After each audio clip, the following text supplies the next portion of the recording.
Tetapi ternyata di film ini, itu yang salah ini adalah bukan si wanita yang menjadi teman atau kalau di situ kan kekasih dari wanita yang meninggal ini tadi.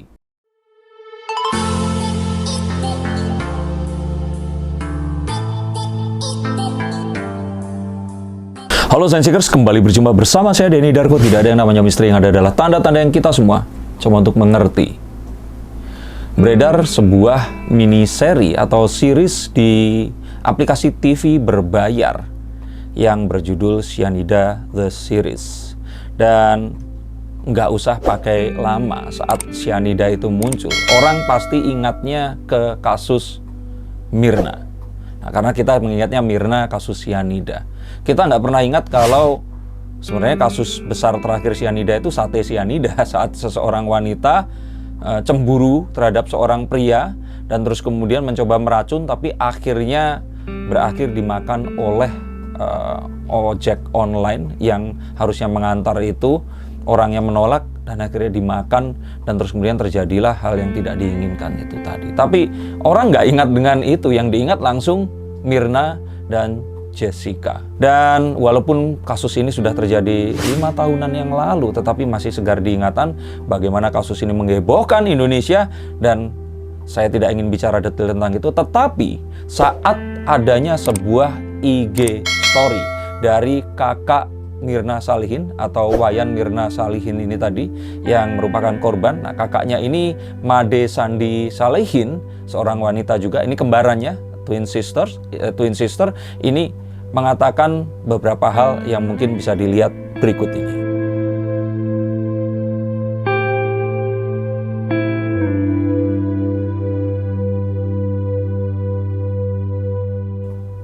Nah, sambil kalian lihat, ini adalah keberatan dari Made Sandi Salihin, dan walaupun tidak dialamatkan secara jelas, tetapi ini jelas terimplikasi ke situ. Ya, ini tentu saja dia nggak mau berprasangka dan akhirnya berurusan dengan hukum. Begitu juga dengan saya. Di sini saya mereaksi dan hanya ingin mengangkat berita dan bertanya kepada kalian semua, menurut kalian akan seperti apa? Karena ini ramai sekali di lini masa Twitter, dan kita langsung akan bahas ini. Saya tidak punya tendensi apa-apa, melihat filmnya pun saya sebenarnya suka karena ini adalah sinematografi yang lumayan bagus, dan untuk satu jenis ini series ini jarang sekali dikerjakan seserius ini. Saya angkat jempol untuk Multivision Plus.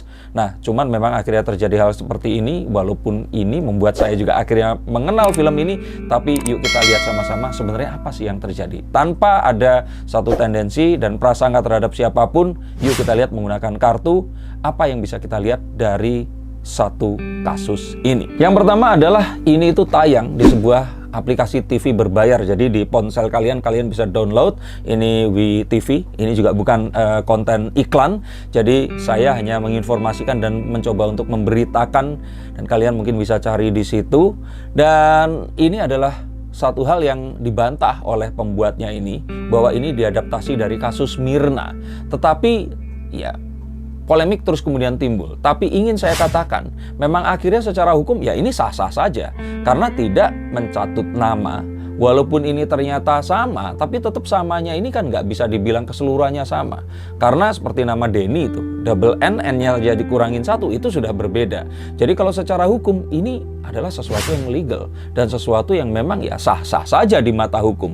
Mengingat Indonesia negara hukum, jadi ya saya pikir ini sesuatu yang memang nggak ada masalah. Produk yang tetap produk kreatif, dan di mata hukum ini tetap benar. Nah, jadi permasalahan adalah ketika Made Sandi Salihin ini tadi mencoba untuk mengekspresikan perasaannya dia. Nah, saya tidak mau berkomentar, kalian sudah baca tadi, tapi kalau mau baca silahkan, ini saya putarkan lagi di sini bahwa dia ini merasa kalau ya ini adalah sebuah tindakan yang nggak etis gitu, karena nggak ada permintaan kepada keluarganya, terus kemudian mengangkat ini yang otomatis membuka sebuah luka lama yang terjadi ya dalam ini tadi kehidupan keluarga mereka.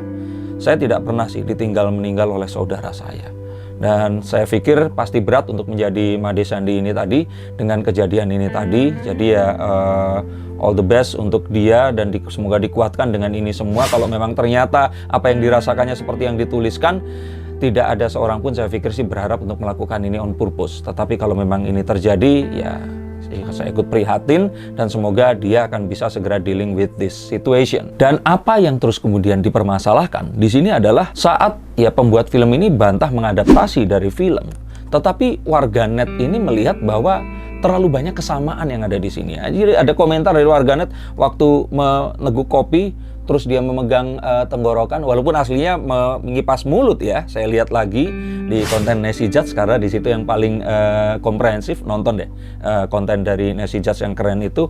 Dan setelah itu temennya mencoba mencicip dan ternyata ya temennya ini nggak kenapa-kenapa. Jadi ini adalah kesamaan yang ya terlalu mendekati. Tapi kembali lagi, jika memang ternyata elemennya dihilangkan satu, namanya saja dalam produk hukum ini tetap berbeda. Dan saya pikir ya terus kemudian ini harus dibicarakan ya secara mediatif, secara mediasi di antara kedua belah pihak ini jika ternyata dirasa ada yang merasa dirugikan. Dan karena kesamaannya ini tadi, warganet ini takut kalau ternyata nanti ini akan menggiring sebuah opini.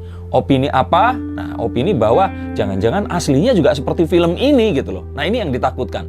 Karena bisa saja dan kemungkinan besar memang yang terjadi pasti nggak akan sama. Kecuali memang ini adalah rekonstruksi. Yang paling berbahaya di sini adalah diangkatnya isu tentang LGBTQ. Yang memang di Indonesia ini adalah sesuatu yang sensitif. Dan ya, di negara yang memang mayoritas penduduk yang muslim, hal seperti ini memang ditabukan. Sehingga saat ini diangkat, mengingat kartu yang sebelumnya tadi, ditakutkan oleh warganet bahwa jangan-jangan ini nanti aslinya memang seperti itu. Nah, ketakutannya akan begitu. Walaupun ya kalau kita lihat karakternya ini sangat-sangat berbeda antara kedua belah orang ini tadi. Saya pun melihat upaya dari pembuat film untuk menambahkan beberapa elemen di sini. Ada elemen action, ada elemen konspirasi. Walaupun saya belum nonton semua, tapi trailernya ini lumayan menggambarkan bintang-bintang besar yang ada di situ dan semuanya adalah orang-orang yang luar biasa dan profesional di bidangnya. Dan kalau saya bilang secara produk ini adalah lompatan karya, tapi ya sayangnya memang terganjal oleh hal-hal yang seperti ini. Dan yang menjadi sorotan juga adalah ada sebuah disclaimer sebelum film ini mulai bahwa ini tidak diadaptasi dan kalaupun ada kesamaan ini adalah sebuah kebetulan seperti biasa sebuah film yang diangkat dari katanya kisah nyata seperti itu. Nah, tapi yang menarik adalah ternyata ada perbedaan dari cara mereka memasarkan atau memviralkan film ini tadi, yaitu pemeran utamanya yang mana orang-orang seperti Rio Dewanto ini adalah seseorang yang somebody di bidang perfilman di Indonesia. Ini mengunggah satu unggahan memegang kertas dengan sebuah tulisan yang mengajak orang-orang ini untuk membongkar atau menyelesaikan kasus sianida. Walaupun kata-katanya ini juga ambigu, tapi ya itu tadi loh, orang langsung akan teringat kasus Mirna dan Jessica. Nggak mungkin sianidanya ini adalah kasus si penjual sate, kasus si wanita yang meracun sianida menggunakan sate satu porsi itu. Jadi kalau saya pikir sih ini memang agak sedikit ada perbedaan dan ini yang harus segera mendapatkan jawaban dan diluruskan dari kondisi yang saat ini ada. Dan dari trailer pun ini ada sebuah ketakutan. Warganet ini menganggap jangan-jangan nanti akan tergiring bahwa keputusan hakim atau Dewan Hakim ini ternyata salah. Nah, selama ini kan diputuskan kalau ternyata Jessica ini bersalah.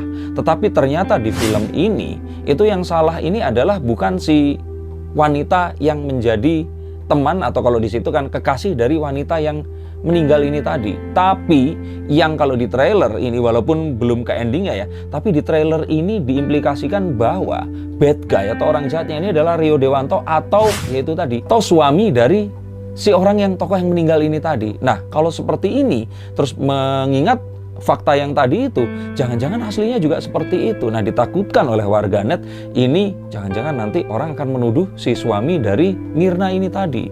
Dan walaupun ada dalih bahwa ada kasus sianida yang lain dan di seluruh dunia ini juga banyak kematian yang ditimbulkan oleh sianida, tapi kembali lagi, contohnya yang tadi itu aja. Orang Indonesia itu ingatnya adalah kasus Jessica dan Mirna. Dan ya itu sesuatu yang tidak bisa dipungkiri, sehingga kalau mungkin memang harus menggunakan dalih, sepertinya jangan dalih itu deh. Stick kepada hukum yang berlaku dan bahwa memang itu tidak melanggar hukum, sebenarnya itu sudah cukup untuk ya tidak akan bisa kalau menurut saya diperkarakan. Makanya di sini pun yang dikatakan adalah tidak beretika. Dan kalaupun seperti itu, mungkin saja kalau menurut saya ini semua sebaiknya bisa dimediasi, saling bisa berjumpa dan bisa membicarakan ini kedepannya akan seperti apa. Nah, saya pikir disinilah letak hukum hukum yang sebenarnya. Membawa dua orang berbeda visi dan misi untuk bisa saling ngobrol dan menemukan yang terbaik untuk mereka berdua sepanjang tidak ada yang merasa dirugikan di sini. Dan kalau mengingat bahwa ini adalah sebuah film yang luar biasa, saya nonton episode satunya dan saya lumayan kagum dengan karya ini tadi. Ini adalah sebuah series, ini adalah sebuah cara baru untuk mendistribusikan sebuah produk sinema, dan harapannya saat bioskop ini ditutup, hal-hal seperti ini bisa segera kita lalui, kita bisa fokus ke karyanya. Perusahaan seperti MVP ini bisa membuat film-film yang lebih berkualitas dan lebih menarik lagi, yang kalau menurut saya ini adalah sebuah tonggak sejarah. Maka coba kalian tonton juga, dan kalian coba tulis di bawah sini menurut kalian seperti apa. Dan saya sangat berharap kasus ini akan berakhir dengan damai, dan kalaupun memang terjadi sesuatu akan bisa didamaikan dan kedua belah pihak memperoleh apapun yang mereka harapkan dengan karya yang terbaik ini tadi. Terima kasih sudah menonton konten dari saya, dan sampai jumpa di konten yang berikutnya. Salam untuk kalian dan keluarga.